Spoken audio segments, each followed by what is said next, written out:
Did you know that in 2023, per the Center for Disease Control in the United States, more than 1 in 7 adults, that's 35.5 million people, are estimated to have chronic kidney disease?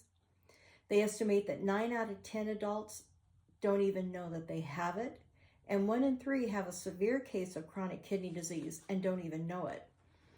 The Center for Disease Control states that poor functioning kidneys lead to toxic waste, fluid buildup, causing high blood pressure, heart disease, strokes, and early death. Hi, I'm Lani, and welcome to our channel. I want to thank you for joining me as I face the challenge of reversing my kidney disease through my weight loss journey. This is my personal story about weight loss and its impact on my kidneys.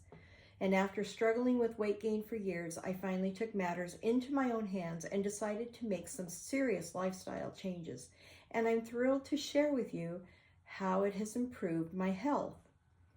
I was diagnosed with stage 3A kidney disease by a new doctor and didn't realize that I had had this for many years before.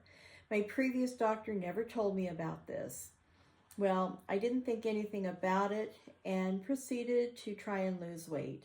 Meanwhile, my new doctor was trying to get me on Ozempic or Mounjaro, but I couldn't get approved because I didn't have diabetes.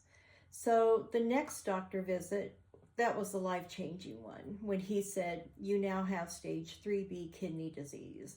Next is stage 4 and then dialysis. So now I'm thinking, I better get my life in order. And I got my legal documents like my will and power of attorney, put my daughter on all my accounts. I started checking with my son and daughter to see if there was anything they wanted to have. However, I don't give up easily. I tend to get a little angry and then I'm determined. I didn't realize that I had been living with this chronic kidney disease and didn't understand the impact it was having on my life. The fatigue I was feeling, wasn't my energetic self. It was just, anyway, the previous doctor's appointments, there were no solutions to how I was feeling. I just kept pushing through, and that can be overwhelming. And the worst part is that, like myself and many other people, believe that kidney disease is irreversible and there's nothing you can do to stop the progression. But I'm here to tell you that's not true. I've learned that with the right mindset and strategies, you can take control of your health and even reverse the damage. One of the biggest challenges of living with chronic kidney disease is the feeling of uncertainty. Will medication work, which I'm not taking? Will I need dialysis someday? I'm fighting back not to. Will I ever be able to have a normal life again? And this is the goal. These questions can be haunting and making it difficult to stay motivated and focused on your health goals. But I've learned that education is key, and I'm learning a lot about this disease. Understanding the different stages, knowing what I can do to slow the progression. And I'm here to tell you that little changes make a big impact. Another common misconception about chronic kidney disease is that it's a medical issue, that there's nothing you can do to prevent or reverse it. But I've personally learned and experienced that that is not true. Lifestyle changes such as diet and exercise, and that I'm still working on, can significantly impact kidney health. And it's not just about losing weight, it's about adopting a healthy lifestyle and that benefits your overall health. I've also learned that having a strong support system is crucial. Surrounding yourself with people who can encourage and support you when you need it most makes a difference. That's why I want to share my story with you, to inspire and motivate you to take control of your own health, because no one cares about your health as much as you do. So, what did I do to reverse my kidney disease? First, I changed my diet. I cut out the processed foods, starting with eating more fruits and vegetables, actually more vegetables than fruit at this point. And I began cooking my meals from scratch, and I'm sharing the recipes I'm cooking with my honest opinions because these recipes are new to me. And then I will work on them and see if I can modify them and post them again later on down the road. And secondly, I'm working on incorporating exercise regularly, starting with small, manageable goals. And my first goal is to exercise a little 3 times a week. Exercise does not come easy to me. I like to play, but not exercise.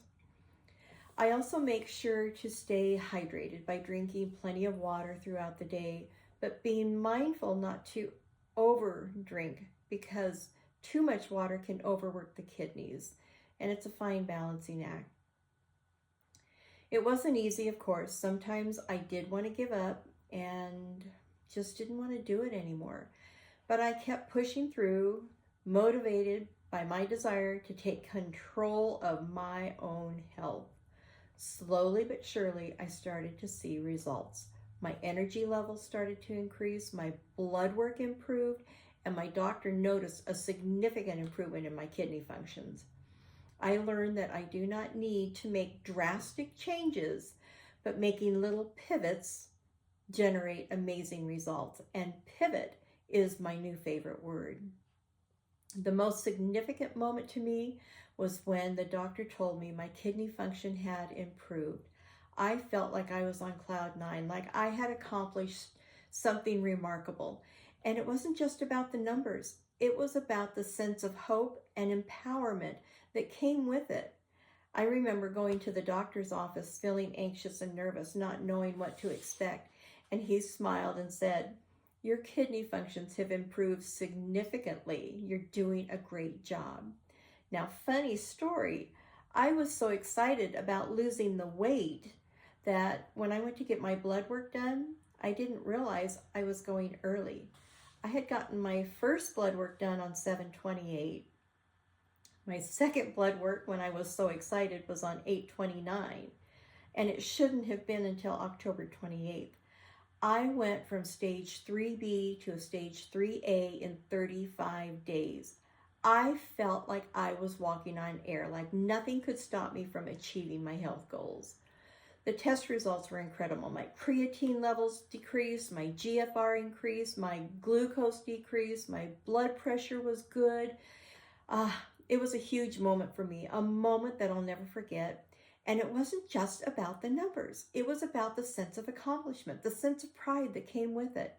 I was always so embarrassed about how I looked and the weight I was carrying, but now I am making a difference. So, what can you take away from my journey? First, it's essential to understand that kidney disease is not a death sentence. With the right mindset and strategies, you can take control of your health and even reverse the damage. Make a plan with your doctor. Second, lifestyle pivots, such as diet and exercise, can significantly impact kidney and your overall health. Finally, never give up. No matter how tough it gets or how many setbacks you face, pivot and keep pushing forward. Motivated by your desire to take control of your health, remember to keep pivoting to find your path to success, and pivot again until you're on that road to reach your ultimate goal. I want to thank you for watching, and I hope you found inspiration and motivation in my journey with chronic kidney disease and weight loss. If you have any experiences or stories you'd like to share, please leave them in the comments below. And if you're interested in learning more about kidney health or weight loss strategies, be sure to subscribe and click the notification bell so you won't miss an episode. I have learned so much, and there is so much more I have to share. So, with Thanksgiving around the corner, I am looking for recipes to help me stay on track and not be a stumbling block. So let's get in the kitchen and cook up some ginger cookies today. Okay, here we go. We're going to make the ginger cookies and see how they turn out. We're going to just make it, looks like two modifications. I've got 2 1/4 cups of flour in my bowl, and to that I added 2 teaspoons of ginger, a teaspoon of baking soda, I did a teaspoon of cinnamon because I do like cinnamon. And then about a half a teaspoon of ground cloves. In my mixer, I've got 3/4 cup of butter. I have 1 cup of sugar. And then I have separated, I'm using egg whites. And this is what I used to use, was this molasses. But now I'm switching to a natural honey that's harvested and grown right here locally. So I'm going to use a 1/4 cup. I've got that all measured out. I have my 1/4 cup of honey. I'm going to start by mixing up the butter and the sugar, get them combined really well. Now I'm going to add my 2 egg whites into the mix, and I'm going to add my honey. This is going to need some encouragement to get out of the container. So let's get that mixing up real good. Now with my dry ingredients, I'm going to go ahead and get them mixed up really good before I start incorporating it into the wet mixture. But let me keep this going.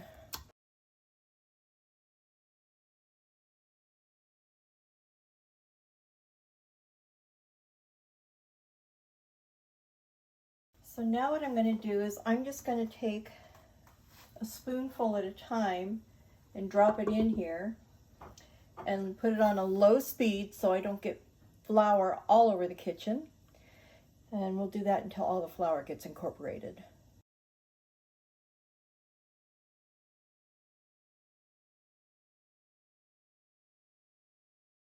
Okay, that looks mixed up pretty good. So let me get it out of the mixer and kind of shift positions a little bit here.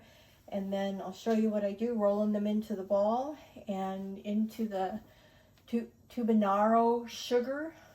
Okay, now we're going to start getting them on the cookie sheet. And here you can see I've got it in my bowl. Now it's a lighter color than normal because I didn't use molasses, I used honey instead. But I really wanted to start with ginger cookies because to me, ginger cookies are Christmas. The smell, I mean, you have certain smells and sights and sounds and flavors that just speak, you know, Thanksgiving and Christmas. And ginger cookies are one of them. And my mom wasn't the best at making ginger cookies, so I kind of have modified her recipe and have been using it for decades now. And it was very popular with the family. They absolutely loved it. But the smell of gingerbread cookies in a warm house on a cold day, that's as much as Thanksgiving and Christmas as turkey and stuffing are. I just looked at the camera and noticed that I wasn't in screenshot again, so I kind of shifted everything around so you could see what it is that I'm doing. So I have my little cookie scoop and I just put it in here. And this is the turbinado sugar. And I just roll the little ginger balls in that. And we're going to fill up our cookie sheets. So what is the problem with ginger cookies? Well, the molasses is really high in potassium. And when you have kidney disease, you need to really pay attention to potassium levels. And it's worth it to try to come up with other recipes that will bring the potassium down. And that's why I used honey. So I was going to share with you that molasses isn't what really generates the smell in the house. It's the cinnamon and the ginger. In fact, if you've ever put a pot on your stove top with sliced oranges, you fill a pot with water, put sliced oranges and cinnamon sticks and cloves, and oh my goodness, the house smells fabulous all the time. Using honey or maple syrup or dark corn syrup are other options rather than molasses. Now, maple syrup is still high in potassium, but all three of those options are really low in phosphorus. Again, key minerals that you've got to watch for when you have kidney disease. We're going to get these sheets filled up, pop them in the oven, bake them, and we're going to see if these ginger cookies really reach the Thanksgiving Christmas level that I expect. Well, they turned out beautiful, and you can see, boy, they're nice and soft in the middle. Give it a try.